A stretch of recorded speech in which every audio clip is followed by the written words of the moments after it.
Greetings. This is lecture number 3 of ideal gas. In the previous two lectures, we have learned how pressure exerted by ideal gases, some important equation and their derivation. We have also learned that kinetic interpretation of temperature, root mean square speed, the Boyle's law, the Avogadro's law, Charles' law, Gay-Lussac's law, their curves. Uh, in this today's lesson, we will learn about degrees of freedom, laws of equipartition of energies, and we will derive Maxwell Boltzmann law of distribution and velocity. Let's start.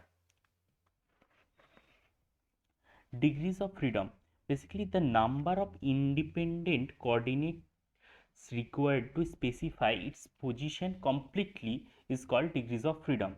So basically, for any molecules, how many coordinates we need to specify where it is and their state of motion is called degrees of freedom. For an monoatomic gases, we need only 3 coordinates, that the translation, and these all the 3 coordinates are for translational motion. But for an diatomic gas, we have 3 coordinates for the translational motion and 2 are for the rotational motion. So for a diatomic gas, the degrees of freedom is 5, and for a triatomic gas, we have the 3 translational motion and 3 rotational motion. So a triatomic gas, the degrees of freedom will be 6. Now let's come to the law of equipartition of energy. For a system in equilibrium at temperature T, the total energy will be equally partitioned among all the degrees of freedom. This amount of energy in each degrees of freedom is kBT by 2. This is degrees of freedom. Now to derive the Maxwell distribution law, we need some assumption of Maxwell distribution law. The first is, in equilibrium state, the molecules have complete randomness in direction and velocity. There is no mass motion in body of the gas until any external force acting on the system.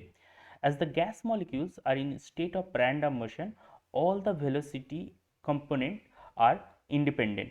The probability that molecules selected at random has velocity component in given range is a function only the magnitude of the component and the width of the interval. The vibrational and the rotational remain unchanged when the gas molecule undergoes the collision. So the gas molecules have no vibrational or rotational energy. These are the assumptions we need to derive the Maxwell distribution law. Now let's derive this law. When the gas molecule undergoes the collision, so gas molecules have no vibrational or rotational energy. Let the total number of the molecules of the gas is n, and we take on an infinitesimal velocity element dv. This dv, we take an infinitesimal velocity element dv. Okay, let resolve the velocity component v of a particle. Suppose we have the velocity component v. So let's resolve the velocity component into that 3x square plus vy square plus vz square. Okay, now the number of velocity ending in the element, the number of velocity vector ending this element in dv is can be written as, here this can be written as dv can be written as d vx d vy d vz. Okay, that's give the average number of molecules whose velocity lies between the given limit v2. This gives the average velocity that given between v to v that between v to that v plus dv. Okay, this give us this. And now, after a large number of collision among the identical molecule, we have to calculate the number of molecule in the range of vx to vx to vx plus dvx, also vy to vy plus dvy, and vz to dvz plus vz. Okay, this, now we have this. Now we had in our assumption number 4, what we had in the assumption number 4, that the probability that molecules selected at random has velocity component in the given range is the function only the magnitude and the velocity component and width of the interval. So from this we can write that molecule, okay, now the molecules having range from the now consider them for the molecule of having range from vx to vx plus d of vx. Okay, now for this, take total number of molecule in this element. This is the probability of total number of molecule in that region. Okay, can be written as f of vx. We told that it can be written as a probability function. So this probability of the this is the basically probability of the molecule from vx to dvx. Okay, that implies that d n vx is equal to n f of vx dvx. Okay, this implies that so this dnx says, we told that the total number of molecule at the range of vx to vx plus dvx, and n is we have considered that n is the total number of molecule of this gas on that particularly system. Okay, now that this is, we told this is the probability of leaving in the molecule in that vx to vx plus dvx, this range. So this probability can be denoted as px.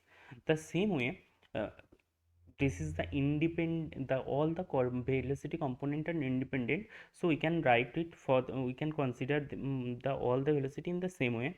So the same way we can write py can be written as how, f of vy dvy, and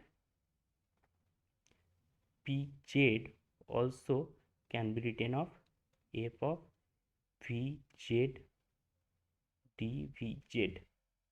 Okay, we got all these px, py and pz. As the molecules does not prefer particular direction, we have taken some functional dependency.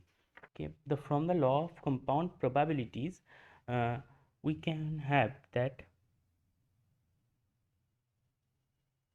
d3 n px py vz. Okay, this is what, this is the total number of particle on the region of vx to vy, vx to vx plus dvx, vy to dvy, and these all the things. this is the total probability of that mm, the law of composite probability for the independent variable is that px, py, and pz. It can be written as f of vx, f of vy, f of vz. Not only that, d vx, d vy, d vz. Okay, the number of molecules simultaneously having velocity component lying between vx2 vx2 to vx plus dvx, vy to dvx, and v to j, this. Okay, so we can write d3 n vx vy vz is equal to n of f vx, f of vy, f of vz, t of vx, t of vy, t of vz. Okay, we have this. Now this this terms lies in very small volume element volume dvx, dvy, dvz. This that number of molecules lies between in a very small volume. So we can find the density d3 n vx vy vz by d vx d vy d vz. Okay, now look at this equation. This that by this is the density that also can be represented in that manner: f of vx, f of vy, f of vz. Okay, the velocity space has been assumed to be isotropic, so the number density can be taken independent of inclination of v to the axis. So for this we can write that n f vx, f vy, f vz is equal to a constant here, it's a constant, is equal to n of f of v, or it also can be written as in j of v square. Okay, so this nf and nj, basically f and j, this f and this j are the two functions, sum of the function. Okay, now for the equation holds for a fixed value of uh, the equation hold for a fixed value of v. Okay, now we can write that v square is equal to vx square plus vy square plus vz square. Okay, now that also can be written as this is a constant v, we take the v as a constant, fixed value constant, so we can write that vx dvx, basically we derivative both side, vy dvy plus vz dvz is equal to 0. Okay, it will be useful later, we'll use it later. Now comes to again what we have already have, that we have the value f of vx, f of vy, f of vz. This value we have the constant, we have this value as constant, so the derivative of this value will be 0. because we already find it this value is constant. Now let's do the find the derivative of this. Okay. Okay, now okay, let's write down there what that will look like, that f of vy, f of vz plus f of vx, f of vy, f of vz again plus f of vx, f of vy, f of a prime of vz, that will be 0. So that will be 0 for the for the derivative. Now let's divide it with, now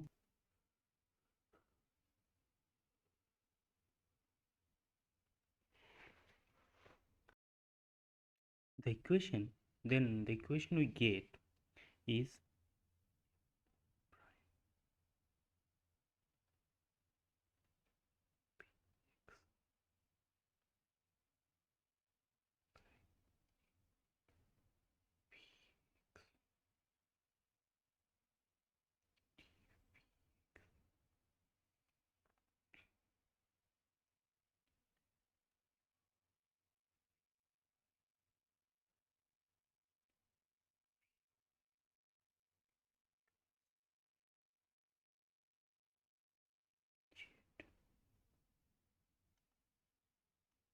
this is py pz, that is dvz.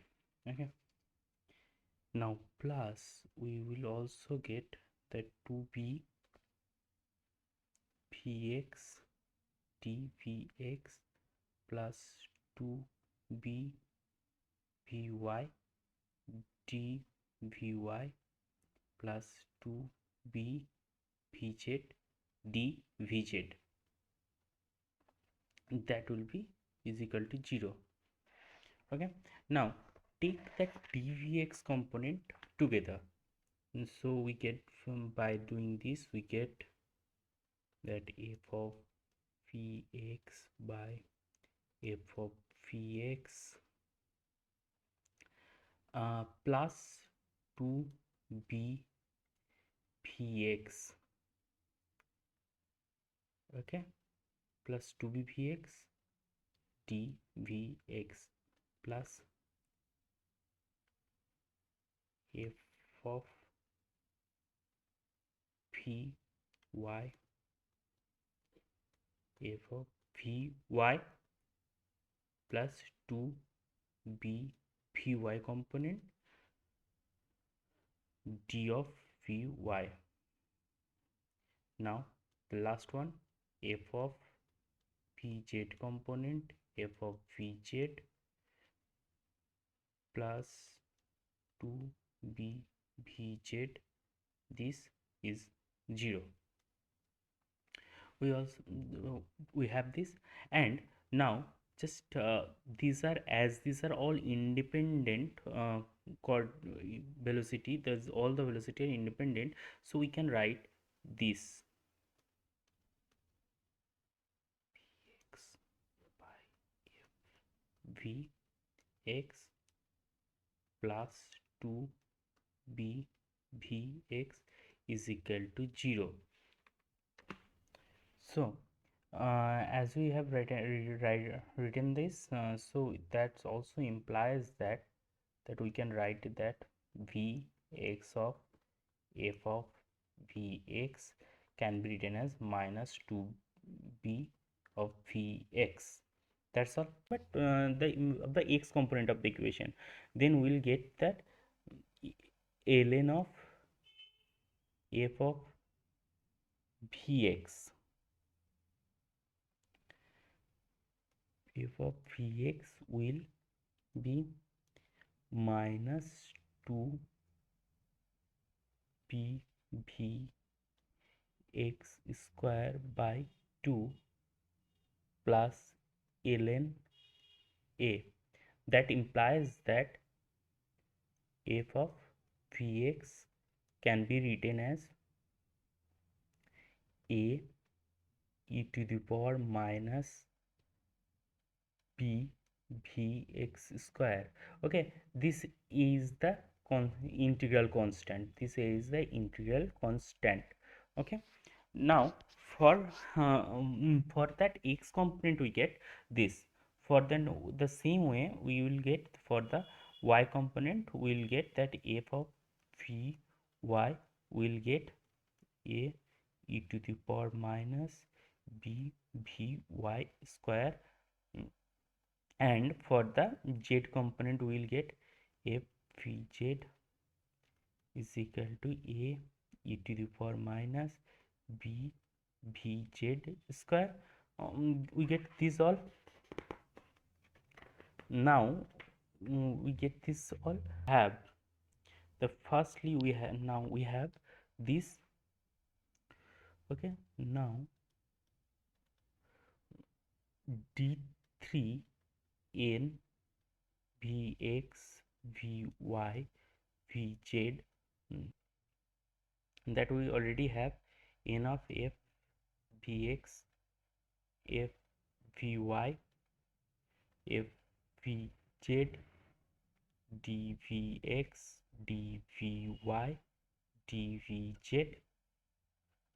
This we have. Okay, that can be written as n of a e to the power minus b vx square into a e to the power minus b vy square into a e to the power minus b vz square. These three.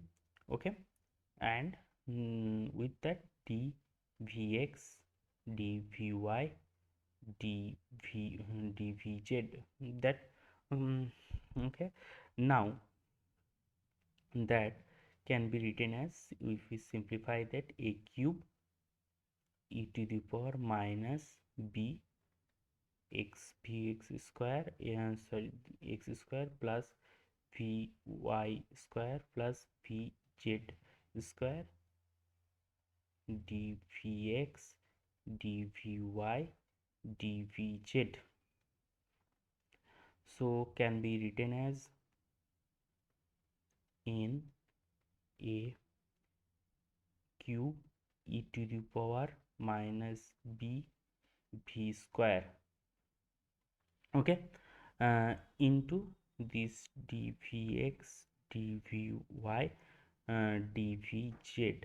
So for this probability will be, probability function will be n vx vy vz by this term